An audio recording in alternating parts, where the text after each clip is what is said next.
नमस्ते, मी doctor Priyanka Rathod, surgical oncologist, cancer तज्ज्ञ, MG hospital Latur.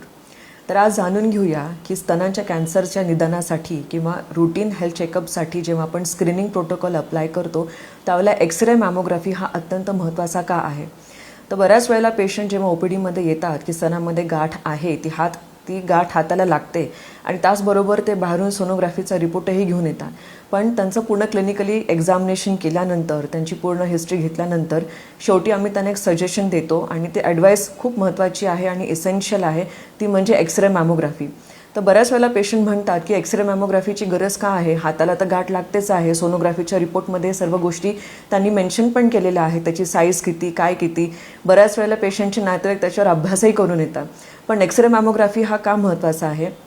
X ray मॅमोग्राफीमुळे हा पूर्ण डिझीज मॅपिंग आम्हाला कळतं. डिझीज मॅपिंग जर तुम्ही साध्या भाषेत म्हटलं तर नक्षा, की पूर्ण स्तनांचा नक्षा आपल्याला एक्सरे मॅमोग्राफीमध्ये कळतो.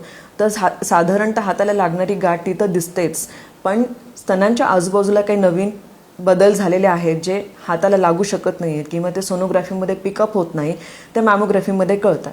तर त्याच्यामध्ये कॅल्सिफिकेशन्स असो किंवा साध्या पाण्याच्या गाठी असो किंवा काही ब्रेस्ट आयलंड्स असो, हे सर्व विविध प्रकार जे स्तनांमध्ये दिसून येतात त्याचं डिफरन्शिएशन म्हणजे त्याचं प्रत्येक कॅन्सरचं एक कॅरेक्टरायझेशन असतं. ते काही काही गोष्टी ह्या एक्सरे मॅमोग्राफीमध्ये प्रखरपणे दिसतात. तर फक्त एकटा सोनोग्राफी करणं किंवा फक्त एक्सरेस मॅमोग्राफी करणं हे रिप्लेसमेंट नाही एकमेकांना, हे सप्लिमेंटरी आहे. जेव्हा मी आमच्या ऑन्कोलॉजी ट्रेनिंगमध्ये असतो तेव्हा आम्हाला ह्या गोष्टींचं एव्हिडन्स बेस्ड मेडिसिन आणि विथ प्रूफ आम्हाला जो स्टडी आणि जो डेटा आम्हाला जो शिकवला जातो त्याच्यामध्ये एक्सरे मॅमोग्राफी आणि सोनोग्राफी ह्या दोन्ही गोष्टी एकत्र केल्या जातात.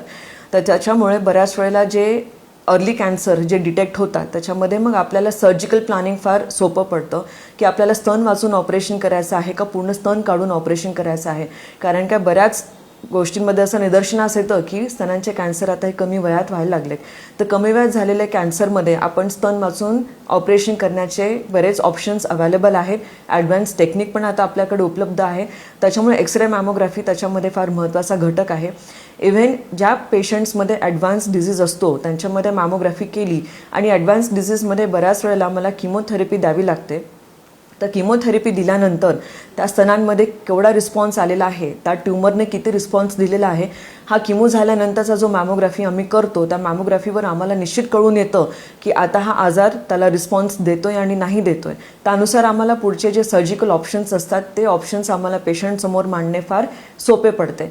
बऱ्याच पेशंट्समध्ये जेव्हा स्तनाची घनता जास्त असते आणि ज्याच्यामध्ये एक्सरे मॅमोग्राफी आणि सोनोग्राफीमध्ये बऱ्याच वेळेला ते ट्यूमर कळत नाही किंवा ट्यूमर जरी कळत असेल तरी आजूबाजूचे काही घटक चेंज झालेले असतील किंवा काही नवीन नवीन पेशींमुळे किंवा कॅन्सरच्या पेशींमुळे काही छोट्या छोट्या गाठी बनलेल्या असतील ज्या साधारणपणे त्याच्यामध्ये दिसत नाही. अशा वेळेला आम्ही MRI ब्रेस्ट हे पेशंट्सला ॲडवाईस करतो, ज्याच्यामुळे आम्हाला पुढच्या ट्रीटमेंटसाठी मग ती सर्जरी असो किंवा किमोथेरपी असो ह्याच्यासाठी पूर्णपणे हेल्प होते. तर अधिक माहितीसाठी तुम्ही खाली दिलेल्या नंबरवर आणि ईमेल ID वर तुम्ही संपर्क साधा आणि ह्याबद्दल पूर्णपणे माहिती मिळवून घ्या.